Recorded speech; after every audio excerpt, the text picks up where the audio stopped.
अस्सलाम वालेकुम, this is geopolitics with Anila Shahzad. Gaza में इसराइल की तरफ से बॉम्बिंग का सिलसिला जारी है। शदीद बॉम्बिंग, शदीद तकलीफ और बहुत ही अंदोनाक सिचुएशन है। स्पेशली जो अल आली हॉस्पिटल के ऊपर बॉम्बिंग हुई है, उस पे तो मतलब पूरी मुसलमान उम्मा के जो है तड़प उठी है कि 500 लोग जो हैं वो, और वो भी ज़ख्मी लोग, और उनमें कितने सारे बच्चे हैं और कितनी सारी ख़वातीन हैं और बूढ़े हैं, वो सब एक ही बटन के थ्रू उन्होंने मार दिए। और पूरी मुसलमान उम्मा के अंदर जो है वो, स्पेशली अरब स्टेट्स के अंदर बेशुमार प्रोटेस्ट हुए हैं और अभी भी हो रहे हैं। तो मुसलमान जो लोग हैं उन्होंने तो क्लियरली ये बात कह दी है, बता दिया है कि वो इस चीज़ को बर्दाश्त करने के लिए तैयार नहीं है। बहुत सख्त शदीद उनको अंदर मज़ामेहाती और मतलब गुस्सा, गम गुस्सा जो है वो भरा हुआ है इसराइल के खिलाफ। लेकिन क्या उनके लीडरान, जो उनके प्राइम मिनिस्टर्स और प्रेसिडेंट्स और किंग्स हैं, क्या वो भी ये समझ पा रहे हैं कि अब वक्त आ गया है कि प्रैक्टिकली गाजा की कोई हेल्प करनी पड़ेगी, वरना जो है ये जो 22 लाख गाजा की पॉपुलेशन है वो एक एक करके सारों को मार देंगे। तो यही आज हम देखेंगे कि ईरान, टर्की, सऊदीया और बिगर पिक्चर में रशिया और चाइना, इन सब का क्या रद्द अमल हो रहा है, क्या प्रैक्टिकली कुछ होने वाला है, या एक हर रोज़ हम यही सुनेंगे कि अब 100, अब 200, अब 500, अब 800 जो है वो गाज़ा के लोग जो है वो मारे जा रहे हैं। तो इस चीज़ को फॉलो करते हैं न्यूज़ को। पहली तो इम्पोर्टेंट न्यूज़ है कि बाइडन यूएस प्रेसिडेंट जो है उसने दौरा किया इसराइल का, और उसके दौरे में जो दो बातें सामने आई हैं, एक तो यही कि अल अहली हॉस्पिटल के ऊपर जो बॉम्बिंग हुई है उसमें उसने कहा है कि हम इसराइल के नैरेटिव को बैक करेंगे, जिसमें इसराइल का ख्याल है कि उन्होंने ये बॉम्ब नहीं गिराया, बल्कि हमास ने खुद अपने ही लोगों पे, अपने ही हॉस्पिटल पे बॉम्ब गिराकर जो है वो ये निहायत जो अंदोनाक किस्म की हरकत की है। तो हम तो जानते हैं कि नेतन्याहू को तो झूठ बोलने की आदत है शुरू से, और ये इजरायली हमेशा झूठ बोलते हैं और समझते हैं कि इस तरह से, लाइक उनका तो western media based on lies है सारा का सारा, उनको पूरा मीडिया ही झूठ बोलता है। जैसे कि अभी भी बीबीसी ने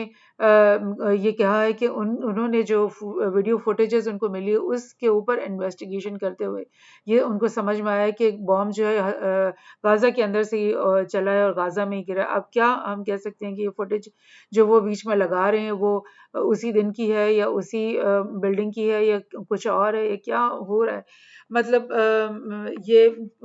लाइक पूरी जो मुस्लिम अरब इंटेलिजेंसिया है, मुस्लिम इंटेलिजेंसिया है, फ़लस्तीनी इंटेलिजेंसिया, उसको मल्टीप्लाई बाय ज़ीरो करके आप कहो कि नेतन्याहू जो इंटेलिजेंस दे रहा है वो सच के ऊपर उसकी बुनियाद है, तो वो हम लोग तो मानने के लिए उसको तैयार नहीं है। हमारे तो ज़हन इस चीज़ को मानने के लिए तैयार नहीं कि डेली जो है वो बॉम्बिंग हो रही है। गाज़ा की डेली सैकड़ों लोग मारे जा रहे हैं, और आज भी मैं आपको बताऊँ कि गाज़ा के अंदर एक चर्च है जिसके ऊपर बॉम्बिंग करके वहाँ पर भी उन्होंने 20-30 लोग मार दिए आज दोबारा। तो क्या इस बात की लॉजिक है कि बीच के एक दिन में जो हॉस्पिटल की बॉम्बिंग हुई है वो नेतन्याहू ने नहीं की, बल्कि हमास ने की है। So this is all rubbish talk, जो कि इनका मीडिया जो है वो हमेशा इस तरह से कंफ्यूज करता है, पूरी इंसानियत को कंफ्यूजन में रखता है, डबल टॉक करता है और डबल पिक्चर्स दिखाता है ताकि लोग कंफ्यूज रहें और समझ ना पाए। तो साथ में आप इसी पिक्चर में देख रहे हो कि जो यूके का पीएम है, सुनाक, ऋषि सुनाक, उसने भी दौरा किया है बाइडेन के बाद इसराइल का, और उसने सऊदी प्रिंस से भी बात की है। तो उसने भी यही कहा है कि जी बाइडेन ने भी कहा है कि अर्जेंट बजट की रिक्वेस्ट वो कांग्रेस से कर रहा है कि वो मजीद बिलियंस ऑफ डॉलर्स निकालें इसराइल की हेल्प के लिए। और सुनाक ने भी यहाँ आकर अपनी पूरी सपोर्ट, और आपको पता है ब्रिटिश की तो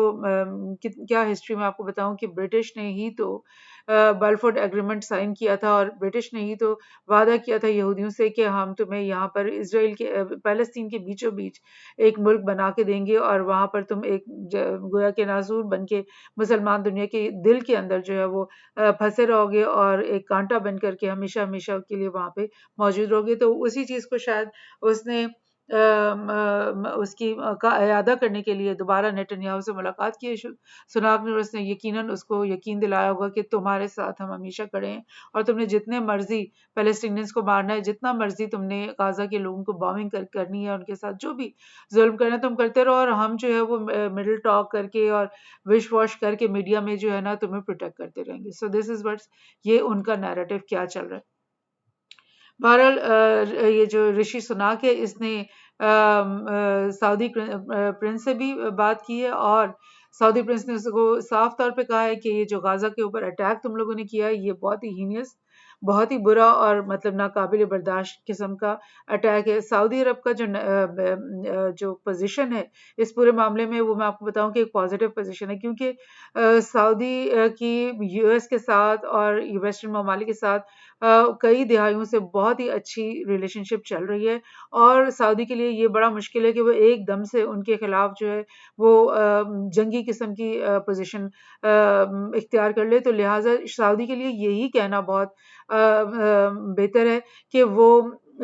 सिर्फ कंडेम करे इसराइल को, और इसी तरह उन्होंने शुरू से ही किया है, जब से गाजा और ये कॉन्फ्लिक्ट शुरू हुआ है तब से वो यही कह रहे हैं कि सारी गलती जो है वो इसराइल की है। इसराइल जो कई दिहाइयों से मजालिम ढा रहा है फ़लस्तीनियों के ऊपर, उसका नतीजा यही निकलना था, और ये बिल्कुल नेचुरल नतीजा है, और गाजा के लोगों ने और हमास ने जो काम किया है वो एक नेचुरल रिएक्शन है, कोई गलत चीज़ नहीं है। इसलिए इल्ज़ाम सारा का सारा जो है रिस्पॉन्सिबिलिटी इसकी हम इसराइल के ऊपर डालते हैं। सो ऋषि सुनाक से भी एमबीएस ने यही कहा कि बहुत ही बुरा ये एक्ट है, और उसने ये बिल्कुल भी नहीं उनकी बात मानी कि हमास ने ये हमला किया होगा, बल्कि उसने कहा कि इसराइल की तरफ से जो ये हमला हुआ है ये बहुत ही नाकाबिले बर्दाश्त है। अब असल में हो क्या रहा है, असल में क्या प्रैक्टिकली क्या मुसलमान दुनिया जो है वो कुछ कर रही है। जैसे कि मैंने आपसे कहा कि सऊदी अरब जो है वो इस पोजीशन में नहीं है कि वो खुल्लम खुला आकर के जो है वो जंग का ऐलान कर दिए, बिकॉज अगर इस तरह वो करेगा और पूरी अरब जो वर्ल्ड है जो कि उसके साथ अलाइड है वो इस वॉर में घुस जाएंगे, तो फिर आपको पता है कि एक बहुत बड़ी रीजनल वॉर शुरू हो जाएगी, एक वर्ल्ड वॉर 3 की तरह की बात शुरू हो जाएगी, और इससे बहुत ज़्यादा जो है अरब वर्ल्ड को नुकसान होगा, बिकॉज जितनी भी जंगें ऐसी हुई जो कि यूएस के ग्राउंड में नहीं होती बल्कि मुसलमान कंट्रीज के अंदर होती हैं, उसमें तो यूएस जो वो खुशी खुशी भागता हुआ आता है और वो बॉम्बिंग करता है। लीबिया को पूरा बॉम्बिंग करके तबाह कर दिया, सीरिया को पूरी बॉम्बिंग करके तबाह कर दिया, इराक को टोटली बॉम्बिंग करके करके तबाह कर दिया। तो फिर सऊदी अरब और इजिप्ट और जॉर्डन को क्यों नहीं वो करेगा, वो तो उसको तो मौका चाहिए, और इसराइल के लिए तो वो कुछ भी हमेशा करने के लिए तैयार है। सो सऊदी अरब का और जो मेजर अरब कंट्रीज हैं उनका एक कॉन्डेमनेशन करना यही इस वक्त डिप्लोमेटिकली ठीक है, और उसके साथों साथ जो ईरान एक बहुत ही सख्त किस्म का पोस्चर सामने लेकर आ रहा है, जो कि उससे एक्सपेक्टेड भी था, और जो कि इसराइल और जो ईरान है वो वैसे भी एक दूसरे को जंगों की धमकियां देते ही रहते हैं। इसराइल तो खुल्लम खुला अपने दोस्तों से जा जा के कहता रहा है पिछले 1-2 सालों में कि मेरे साथ मिलकर ईरान के साथ ईरान के खिलाफ जंग करो, और जो ईरान है वो भी हमेशा इसराइल को शैतान बुजुर्ग कहता है और एक नासूर कहता है, और ये इनको तबाह करने की बातें करता ही रहता है। तो ईरान ने ये पोस्चर जो है, इस वक्त आप ये समझ लो कि सऊदी अरब और ईरान के बीच में दोस्ती हो चुकी है, और उनके बीच में जो भी डिप्लोमेसी डेली बेसिस पे चल रही है, तो उनकी अब जो भी कार्रवाई है आपको ये समझना चाहिए कि वो एक उनकी लाइक कंसर्टेड एफर्ट है, यानी कि वो मिल के ये काम कर रहे हैं। अगर एक बंदा माउथपीस बन रहा है और दूसरा बंदा क्लाशनकोफ निकाल रहा है, तो दैट मीन्स कि उनकी पॉलिसी जो है इस वक्त अलाइन हुई हुई है, और सऊदी अरब इस बात पे उसको अलाउ कर रहा है ईरान को कि तुम ज़्यादा से ज़्यादा जो एक्टिविटी है वो करो, और हम तुम्हारे बारे में कोई भी नेगेटिव बात नहीं करेंगे, तुम्हें बिल्कुल कंडेम नहीं करेंगे। तो मैं आपको याद करा दूं कि इससे पहले बहुत ज़रूरी है ये समझना कि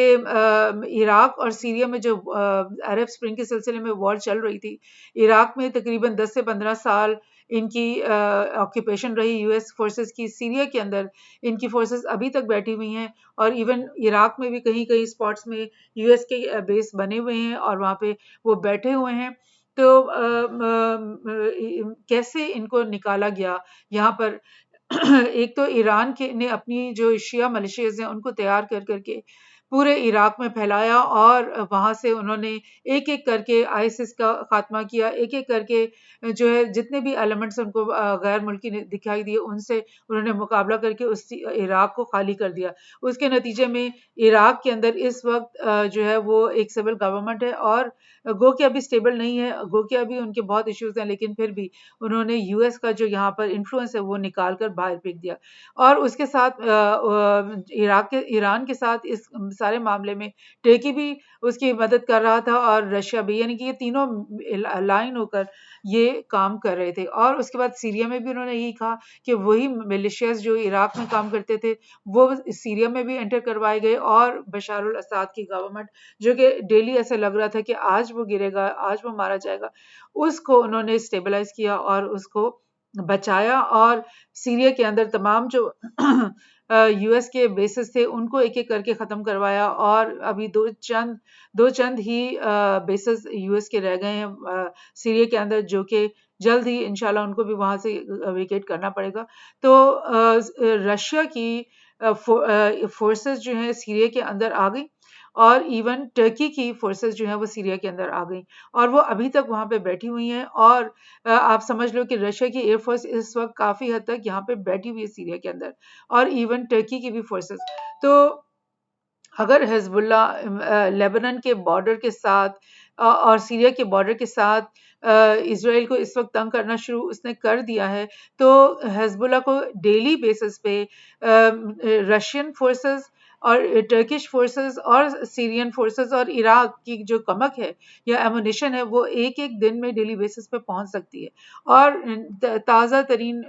जो लड़ने के लिए जो मिलिशियाज हैं वो पहुंच सकती है, क्योंकि इराक के अंदर बहुत सी शिया मिलिशियाज तैयार बैठी हैं जो कि डेली वहां पे कुछ ना कुछ कार्रवाइयां कर रही हैं। सीरिया के अंदर भी मिलिशियाज बहुत सारी बैठी हुई है जो कि हिजबुल्ला के साथ मिलकर उनके अम्ब्रेला के अंदर नीचे जो है ईरान के कहने पर लड़ने के लिए तैयार होंगी। सो सिचुएशन जो है इस वक्त इसराइल के लिए कुछ आसान नहीं है, क्योंकि इस वक्त आप समझ लो कि रशिया, टर्की और ईरान जो है वो सिर्फ जुबानी बात करने के काबिल नहीं है, बल्कि प्रैक्टिकली वो इस मैदान में बिल्कुल उसके करीब पहुंचे हुए हैं इसराइल के लिए, और किसी भी किस्म की मदद जो है वो हम हिजबुल्लाह की वो कर सकते हैं। सो ईरान के फॉरेन मिनिस्टर ने हिजबुल्लाह के जो हेड हैं इस्माइल हानिया, उनके साथ मुलाकात की है एक दो दिन पहले,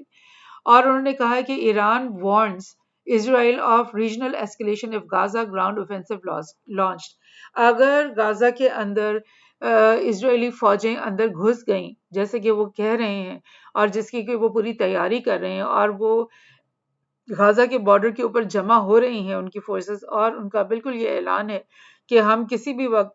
गाजा के अंदर घुस जाएंगे अपनी पूरी टैंक्स और फौजों और जहाज़ों के साथ। तो ईरानियन फॉरेन मिनिस्टर ने कहा है इस्माइल हानी के साथ बैठकर कि अगर ऐसा तुमने किया तो फिर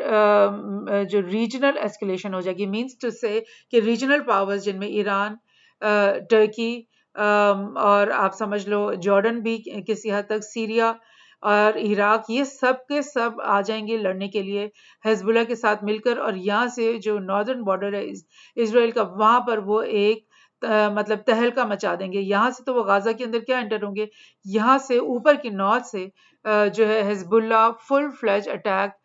इसराइल के ऊपर कर लेगा। और आपको पता है कि गाजा इस वक्त बहुत हिजबुल्लाह इस वक्त बहुत ही स्ट्रांग पोजीशन में, वो भी मैं आपको बताती हूँ। रशिया के जो फॉरेन मिनिस्टर हैं लावरोव, उन्होंने भी यही कहा है कि इसराइल गाजा का जो वॉर है वो it can spark regional crisis, यानी कि उसने भी ये कह दिया है कि ये जो है रीजनल यानी फैल जाएगी, वॉर जो है फैल सकती है, बहुत खतरा है, क्योंकि इसराइल जो है वो बाज नहीं आ रहा। डेली बेसिस पे जो बॉम्बिंग कर रहा है उससे मुसलमान दुनिया डेली जो है वो उनका गुस्सा, गमो गुस्सा जो है वो बहुत शिद्दत इख्तियार करता जा रहा है। और मुसलमान जो कंट्रीज हैं उनके लीडरान, उनके हेड्स भी अब समझ रहे हैं कि वो पहले की तरह कमज़ोर नहीं है, बल्कि अब वो बहुत स्ट्रांग है, उनके पास सबके पास स्ट्रांग आर्मीज हैं। तो वो क्यों नहीं गाजा की हेल्प कर सकते, वो क्यों नहीं इसराइल को इस दफ़ा एक सबक सिखा सकते। तो ये सब कुछ होगा। ईरान ने दोबारा से एक और ये खबर है, ये 2-4 दिन पुरानी खबर है, लेकिन ये सब इससे रिलेटेड है कि ईरान ने भी दोबारा से ये बात कही है कि उनके हैंड्स आर ऑन ट्रिगर, यानी उनकी जो हाथ हैं वो राइफल के ट्रिगर के ऊपर हैं, और किसी भी वक्त अगर इसराइल ने ग्राउंड इन्वेजन की गाजा के ऊपर, तो समझ लो कि हम भी अपनी बंदूकें जो हैं वो उसके वार शुरू कर देंगे। और ये मैं आपको बता दूं कि हिजबुल्लाह ने अब अभी अभी भी 4-5 दिन से डेली बेसिस पे लेबनान से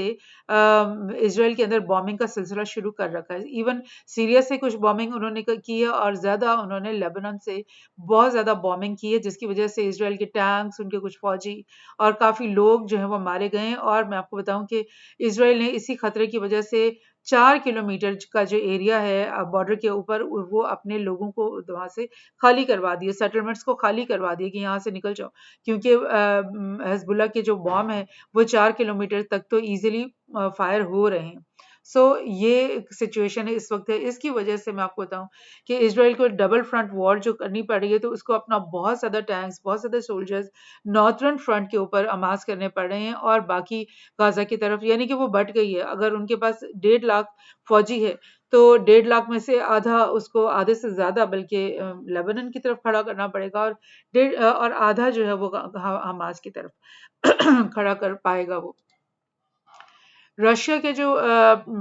प्रेसिडेंट है पुतिन, उन्होंने भी ये बयान दे दिया है। उन्होंने कहा है कि Russia is ready to help and Israel Palestinian conflict, और उसने पुतिन ने बार बार ये अपने बयानात दिए हैं कि जो भी इसराइल कर रहा है, बॉम्बिंग कर रहा है, वो सब जेनोसाइड है, वो क्राइम्स अगेंस्ट ह्यूमैनिटीज हैं, और हम इस चीज़ को बिल्कुल जो है वो तस्लीम नहीं करते, और हम पैलेस्टीनियंस के साथ शाना बशाना खड़े हैं, खड़े होने के लिए तैयार हैं। सो ये आप देख लें, ब्रॉडर जो ग्लोबल पिक्चर है, उसमें भी जो बड़ी बड़ी पावर्स हैं, जिसमें रशिया शामिल है, चाइना शामिल है, और चाइना की डिप्लोमेसी जो है वो बहुत ही अंडर द टेबल चल रही है, लेकिन बहुत स्ट्रांगली चल रही है। क्योंकि मैं आपको बताऊं कि चाइना और ने जो ईरान और सऊदी के बीच में दोस्ती करवाई है 2-3 महीने पहले, उसी के फौरन बाद ये इतनी बड़ी हरकत हुई है, और कि गाजा हमास ने ये जो इतना बड़ा हमला किया है। और ऐसी ही खबरें चल रही हैं कि चाइना इन सब के साथ डेली बेसिस पर डिप्लोमेसी कर रहा है, और वो ये कह रहा है कि ये वक्त बिल्कुल सही है इसराइल को सबक सिखाने के लिए, और तुम सब लोग जो है वो मिल करके जो है प्लान करो, और मिल करके एक बहुत शदीद हमला इसराइल के ऊपर करो। तो clashes at Lebanon Israel border raises fear of wider war. ये भी वही बात कि डिफरेंट न्यूज़ चैनल्स और मीडिया में यही बातें चल रही हैं कि लेबनान इसराइल के बॉर्डर पे जो हिजबुल्लाह ने काम शुरू किया है, उसकी वजह से जो है ना जंग को फैलने का बहुत बड़ा खतरा पैदा हो गया है। एक और जगह से देखते हैं, हमास के जो कुछ लोग हैं, उनकी उनकी ये इंटरव्यूज सामने आए हैं, और गार्डियन ने इसको रिकॉर्ड किया है। उन्होंने बोला है कि हमास के लोग जो हैं वो ये कह रहे हैं कि अगर तो हिजबुल्लाह जो है इस वॉर में दाखिल हो जाता है, तो फिर उसका जो हमला होगा इसराइल के ऊपर, वो हमास के हमले से बहुत ज़्यादा वर्स्ट होगा, बहुत ज़्यादा शदीद होगा। तो ये हमास के लोग भी वार्न कर रहे हैं। उन्होंने कहा कि अगर हम लोग 1000 जो है मिलिशियाज एक्टिवेट कर सकते हैं, तो उसके बदले में हम हिजबुल्लाह जो है वो 10,000 मिलिशियाज जो है वो एक्टिवेट कर सकता है। तो वो उसकी जो पावर है हिजबुल्लाह की, वो हमास की पावर से 10 टाइम्स ज़्यादा है। So this is what's happening. इस तरह की बात हो रही है। टर्की ने ये तो खुल्लम खुला, जिस तरह ईरान और उसके फॉरेन मिनिस्टर्स बातें कर रहे हैं उस तरह से खुल्लम खुला जंग की बात तो नहीं की है, लेकिन टर्की ने एक बहुत बड़ा इकदाम किया है। उसने आज से 3-4 दिन पहले अपनी जो बहरी बेड़े हैं उनको ऑर्डर कर दिए कि वो ईस्ट मेडिटेरेनियन ओशन के ईस्ट पे पहुंच जाएं। यानी कि जैसे कि आपको पता है कि यूएस के जो बड़े दो एयरक्राफ्ट कैरियर्स हैं, वो बिल्कुल गाजा के करीब यहाँ पे पहुंच गए हैं, और यहाँ पे कहीं पे खड़े हैं। और लेकिन जो ईस्ट मेडिटेरेनियन यहाँ पर है ऊपर की तरफ, वहां पर टर्की ने अपने जो बहरी बेड़े हैं यहाँ से, उन्होंने कहा कि यहाँ से आकर के यहाँ पर तुम लोग जमा हो जाओ, मतलब इस तरफ कहीं पर मेडिटेरियन के अंदर, लाइक पैलेस्टीन के करीब। तो दैट मीन्स कि अगर एक तरफ यूएस ने अपने बेड़े, बहरी बेड़े वहां पे लाके के खड़े किए हैं, उसी के मुकाबले में टर्की ने भी अपनी बहरी बेड़े वहां ला करके खड़े कर दिए हैं, और उन्होंने ये बात कही है कि हम यहाँ पर नेवल एक्सरसाइज कर रहे हैं, नेवल ड्रिल के नाम पर उन्होंने अपनी ये शिप्स जो है ये सारी की सारी, और ये देखें सबमरीन्स भी हैं और शिप्स भी हैं, ये सारी की सारी लाइन अप कर दी हैं। सो दैट मीन्स कि अगर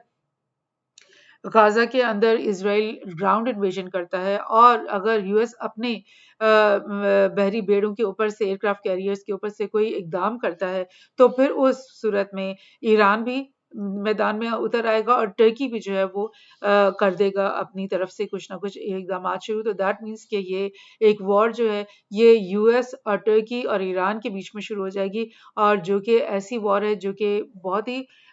शदीद भी, और बहुत ही यानी आप समझ लो कि बहुत ही आप समझ लो कि बड़े लेवल पर, रीजनल लेवल पर शुरू हो जाएगी, और वर्ल्ड वॉर 3 वाली जो बात है वैसी बात यहाँ पर भी शुरू हो जाएगी। बहरहाल मैं आपको ये भी बताती चलूँ कि इसराइल की जो थिंकिंग है वो क्या है, उसका नैरेटिव क्या है, और वो किस तरह की लैंग्वेज यूज़ कर रहा है। उसने उसके जो नेतन्याहू है उसने पहले तो ये कहा कि गाज़ा को टोटली खाली कर दो, और साउदर्न गाज़ा को टोटली खाली कर दो। उस पे भी कुछ लोगों ने जब वहाँ से नकल मकानी शुरू की, तो उन काफिलों के ऊपर इन्होंने बॉम्बिंग शुरू कर दी। उन्होंने नॉर्दर्न गाज़ा के ऊपर भी मुस्तकिल बॉम्बिंग शुरू कर रखी है। तो दैट मीन्स कि कहने को तो वो कह रहा है कि साउथ को खाली कर दो, लेकिन वो उनको हिलने भी नहीं दे रहा, और वो साउथ में बेशुमार बॉम्बिंग, अल अहली हॉस्पिटल भी साउथ में था जिसको उन्होंने मारा। और जो उनके मुख्तलिफ पॉलिटिशियंस हैं इसराइल के, वो जो बहुत ही राइटिस्ट, बहुत ही एक्सट्रीमिस्ट किस्म के, वो कह रहे हैं कि ये जो गाजा के लोग हैं ये तो इंसान ही नहीं बल्कि ये तो ह्यूमन एनिमल्स हैं, ये लफ्ज उन्होंने यूज किए हैं। और उन्होंने कहा है कि इधर से निकल जाएं सारे गाजा के लोग, 22 लाख निकल जाएं और सनाई डेजर्ट में चले जाएं इजिप्ट के अंदर, और वहां पे टेंट सिटीज बना के वहां पर रहें, और इसको हम पूरा खाली करेंगे, टोटली बॉम्ब कर देंगे, और इसको उधेड़ देंगे गाजा को, और खाली करेंगे, और फिर नया शहर बनाएंगे, फिर हम इनको वापस बुलाएंगे, जो कि एक बहुत बड़ा झूठ है, क्योंकि इन्होंने हमेशा इनसे लैंड छीना है, कभी भी इनको वापस नहीं किया। सो ये आप फुटेज जो देख रहे हैं बहुत ही तकलीफ दे कि ये लोग नकल मकानी कर रहे थे, और इनके ऊपर हमले किए गए, और डेली बेस पे 1 2 बिल्डिंग्स 3 बिल्डिंग्स फाड़ी जा रही हैं। लोग जो है वो कसमा पुरसी की हालत में है, उनको नहीं पता कि वो अपनी फैमिलीज को लेकर कहाँ जाएं, अपने बच्चों को लेकर कहाँ जाएं, वो क्या करें, और किस तरह से इस अंदोनाक सिचुएशन का मुकाबला करें, क्योंकि जो ये बिल्डिंग्स फट रही हैं, आपको पता है ये पहले ही ओवर पॉपुलेटेड हैं, और पहले ही घरों की शॉर्टेज है, तो वो कहाँ जाएंगे, सड़कों पे ही बैठेंगे, अस्पतालों के बाहर ही बैठेंगे, और टेंट ही लगाकर और चटाइयाँ लगाकर बैठेंगे, उनके पास तो कुछ भी नहीं है इन लोगों के पास। सो ये हालात हैं जो भी यहाँ पर चल रहे हैं, और बहरहाल मैं आपको बता दूं कि इस सब के बावजूद जो है हिजबुल्लाह जो है वो एक बहुत बड़ी उम्मीद की किरण बनकर के मुसलमानों के सामने आया है, और गो के यूएस और उनके जो एलाइज हैं और इसराइल, वो हम हिजबुल्लाह को और इवन हमास को टेररिस्ट ऑर्गेनाइजेशन कहते हैं, मिलिशियस कहते हैं, लेकिन हम ये समझते हैं कि वो फ्रीडम फाइटर्स हैं, और वो मुसलमानों के लिए और स्पेशली फ़लस्तीनियों के लिए और स्पेशली गाज़ा के लोगों के लिए आखिरी उम्मीद की किरण है। और उनके पास जो है 1.5 लाख स्मार्ट क्रूज मिसाइल्स हैं इस वक्त। ईरान ने बेशुमार ड्रोन्स भी दे रखे हैं हिजबुल्लाह को, जो कि अटैक ड्रोन्स हैं जिनसे वो इसराइल के ऊपर हमला कर सकता है। सो सिचुएशन इस वक्त 2 साइडेड है, कुछ भी हो सकता है, और हमने देखना है आने वाले दिनों में कि असल में गाजा के साथ क्या होता है। Thank you.